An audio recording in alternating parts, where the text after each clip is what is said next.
Hello students, welcome back to this channel.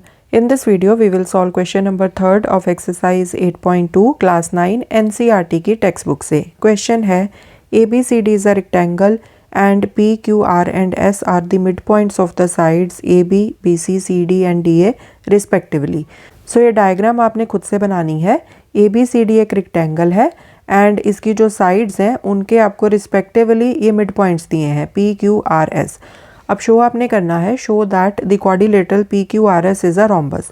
So in mid points को join करके ये जो क्वाड्रिलेटरल बन रही है PQRS इसको आपने रोम्बस प्रूव करना है. ओके सो इस क्वाड्रिलेटरल को रोम्बस प्रूव करने से पहले हम इसको पैरेललोग्राम प्रूव करेंगे, फिर हम उसको प्रूव करेंगे कि ये एक रोम्बस है. ओके इस तरह से 2 स्टेप्स में हम इस क्वेश्चन को सॉल्व करेंगे. तो इसके लिए पहले तो कोई एक डायगोनल ज्वाइन कर दो इस रेक्टेंगल का, चाहे तो आप AC को ज्वाइन कर दो या फिर आप कर दो BD को. तो मैं यहाँ BD को इस तरह से ज्वाइन कर रही हूँ. ठीक है जी. अब हमने ये जो 2 ट्राइंगल्स बनी हैं ABD एंड BCD, इनमें हमने यूज़ करना है मिड पॉइंट थ्योरम का. ओके सो प्रीवियस क्वेश्चंस में भी हम यही करते आए हैं. सो यहाँ पर भी हमने यहीं से इस क्वेश्चन को स्टार्ट करना है सॉल्व करना. सो हम लिखेंगे in triangle ABD P is the midpoint of AB and S is the midpoint of AD. So therefore by midpoint theorem we will write PS is parallel to BD and PS is equal to half of BD. ठीक है. So mid point theorem यही कहती है ना कि अगर आप किसी 2 साइड्स के मिड पॉइंट्स को ज्वाइन कर दो तो जो लाइन सेगमेंट बनता है that is parallel to the third side and also half of it. Okay so इसको आप मार्क कर दो एज नंबर 1. एंड सिमिलरली हम ये वाली जो मिड पॉइंट थ्योरम है वो हम लगाएंगे इस सेकेंड ट्राइंगल में, ट्राइंगल BCD में.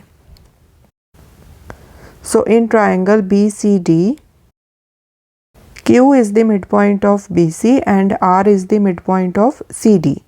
So therefore, by midpoint theorem, QR is parallel to BD and QR is equal to half of BD. Okay, इसको नेम दे दो नंबर 2. अब from 1 and 2 हमें क्या पता चलता है that PS is equal to QR. PS and QR दोनों ही हाफ ऑफ BD के इक्वल हैं. ठीक है. So therefore PS and QR ये आपस में भी क्या होंगे इक्वल. ओके अगर कोई 2 चीज़ें किसी एक ही चीज़ के इक्वल हों तो वो आपस में भी इक्वल होती हैं. ठीक है. एंड यहाँ से हमें क्या पता चलता है PS एंड QR दोनों ही BD के पैरेलल हैं. राइट. सो अगर कोई 2 लाइंस एक ही कॉमन लाइन के पैरेलल हों तो वो आपस में भी होती हैं पैरेलल. सो हम यहाँ पर लिखेंगे from 1 and 2 PS is equal to QR and PS is parallel to QR. Okay अब ये जो क्वाड्रिलेटरल है PQRS उसमें एक पेयर ऑफ ऑपोजिट साइड्स इसको हमने इक्वल भी प्रूव कर दिया एंड पैरेलल भी प्रूव कर दिया. राइट. तो अगर किसी क्वाड्रिलेटरल का एक pair of opposite sides equal हो एंड पैरेलल हो each other, parallel to each other, so that means वो क्या होती है पैरेललोग्राम होती है. so therefore PQRS is a parallelogram. इसको नेम दे दो नंबर 3. अगर आप चाहो तो साथ में ये वाला रीज़न लिख सकते हो. रीज़न मैंने आपको पिछले बहुत सारे क्वेश्चंस में लिख के बताया हुआ है. जैसे यहाँ पर क्वेश्चन नंबर 2 में लिखा था if one pair of opposite sides of a quadrilateral is equal and parallel to each other then it is a parallelogram. So यही वाला रीज़न आपने क्वेश्चन नंबर 3 में लिखना है. ओके ठीक है. सो ये वाला रीज़न आप यहाँ पर लिख देना. इसको हमने मार्क कर दिया एज नंबर 3. अब पैरेललोग्राम हमने प्रूव कर दिया है. अब अगर हम एक पैरेललोग्राम को रोम्बस प्रूव करना चाहते हैं तो हमने एक एक्स्ट्रा चीज़ यहाँ पर क्या करनी है कि इसकी जो एडजेसेंट साइड्स हैं उनको इक्वल प्रूव कर दो. पैरेललोग्राम के केस में जो अपोजिट साइड्स होती हैं वो एक दूसरे के इक्वल होती हैं. रोम्बस के केस में स्पेशल चीज़ क्या होती है कि उसकी चारों ही साइड्स इक्वल होती हैं. ठीक है जी.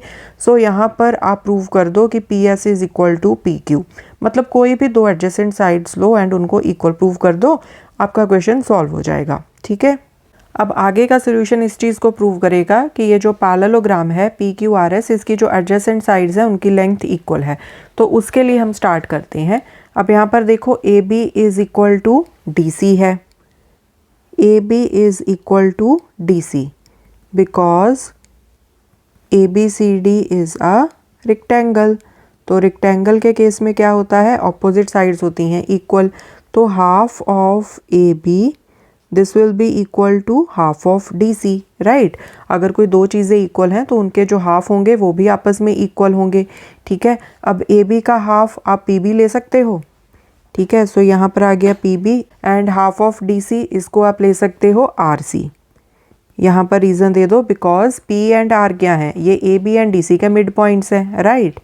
Because P and R the mid points of A B and D C respectively, ठीक है।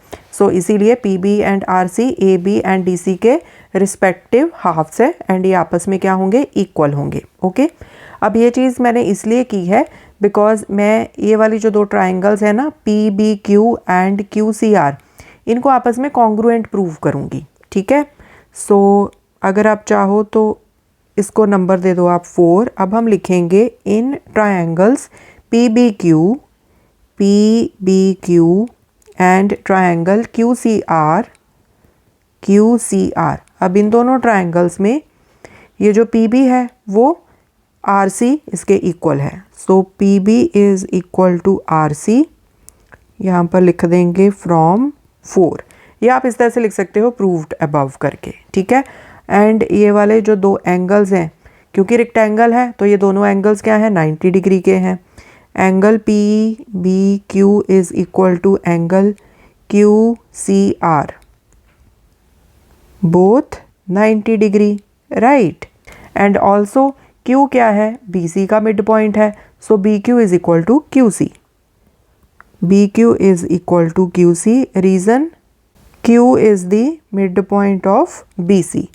So therefore triangle PBQ is congruent to triangle QCR. कैसे, by यहाँ पर क्या हो गया, ये side angle side. So this is side, this is angle, this is side. So by SAS congruence rule, okay. पूरा भी लिख सकते हो आप इस तरह से, बाय SAS कॉन्ग्रुएंस रूल। अब क्योंकि आपने इन दोनों ट्राइंगल्स को कॉन्ग्रुएंट प्रूव कर दिया है, सो दैट मीन्स जो इनके कॉरेस्पॉन्डिंग पार्ट्स हैं वो भी आपस में क्या होंगे, इक्वल होंगे। अब यहाँ पर 90 डिग्री के सामने क्या है, PQ, यहाँ पर 90 डिग्री के सामने कौन सी साइड है, QR, तो ये कॉरेस्पॉन्डिंग साइड्स हैं तो ये आपस में क्या होंगी, equal. So therefore PQ is equal to QR by CPCT, corresponding parts of congruent triangles, okay. Now PQ and QR क्या है, ये जो quadrilateral है PQRS, जिसको आप ऑलरेडी पैरेललोग्राम तो प्रूव कर चुके हो, इसके एडजेसेंट साइड्स हैं, राइट। तो अगर किसी पैरेललोग्राम की एडजेसेंट साइड्स को आप इक्वल प्रूव कर दो तो उसकी सारी साइड्स ही आपस में क्या हो जाएंगी, इक्वल हो जाएंगी, राइट। सो इसको आप नंबर दे दो नंबर 5। सो देयरफॉर हम यहाँ पर लिखेंगे फ्रॉम, ये जो थर्ड नंबर है जिसमें आपने इसको पैरेललोग्राम प्रूव किया था, from third and fifth PQRS is a rhombus, okay. Parallelogram आप प्रूव कर चुके हो, पैरेललोग्राम की एडजेसेंट साइड्स को आपने इक्वल प्रूव कर दिया, सो दैट मीन्स इस पैरेललोग्राम की सभी साइड्स इक्वल हैं, सो PQRS क्या है, रोम्बस, ओके। सो इस तरह से आपने इस क्वेश्चन को सॉल्व करना है। आई होप क्वेश्चन आपको अच्छे से समझ में आया होगा। और questions we will solve in the coming videos. Thanks for watching, take care.